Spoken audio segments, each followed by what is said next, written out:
Most bacteria reproduce by a process called binary fission. During binary fission, the parental cell divides to form two daughter cells. In the first step of binary fission, the bacterium replicates or copies its chromosome and attaches each identical copy to a separate location on the cell membrane. Unlike eukaryotic cells, bacteria do not need to dissolve a nuclear membrane or assemble a mitotic spindle, making binary fission very quick and efficient. Second, the cell elongates.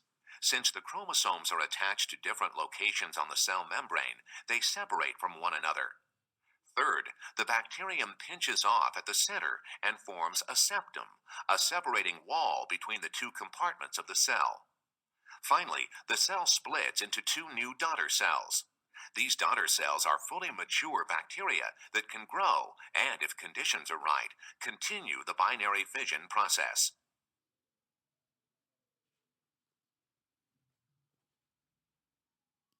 Growth in bacteria is defined as an increase in the number of bacterial cells within a population. Growth trends within a bacterial population can be illustrated using a bacterial growth curve, such as this one. Growth occurs in four phases: lag, log, stationary, and death. Let's look at each phase of the curve to see what's happening. When dormant bacteria are transferred to a fresh medium with plenty of nutrients, they spend some time switching their metabolic machinery from the dormant state to an actively growing state. During the lag phase, the number of new bacterial cells is equivalent to the number of dying cells, resulting in a horizontal plot on the growth curve. The lag phase can last from less than an hour to days, depending on the species of bacteria.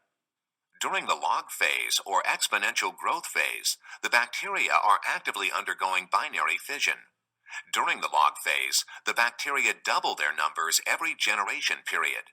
The generation period can range from 20 minutes to days, depending on the species. As long as there are plenty of nutrients and little waste buildup, the bacteria will continue to grow exponentially. It's convenient to represent the growth of the bacteria on a logarithmic graph because the numbers of bacteria increase very rapidly with each subsequent generation. When the log of the number of cells is plotted versus the generation, the graph is linear. After the bacteria have grown for a while and they're starting to deplete the nutrients in the growth medium, some of the cells begin to die. The stationary phase is reached when the number of new cells equals the number of cells that are dying. After the bacteria have depleted most of their nutrients and their waste buildup is getting too great, the bacteria begin to die in larger numbers than are made.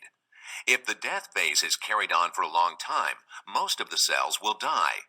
If a cell is to survive, it must switch its metabolism back to a dormant state because there are not enough nutrients available for any more growth.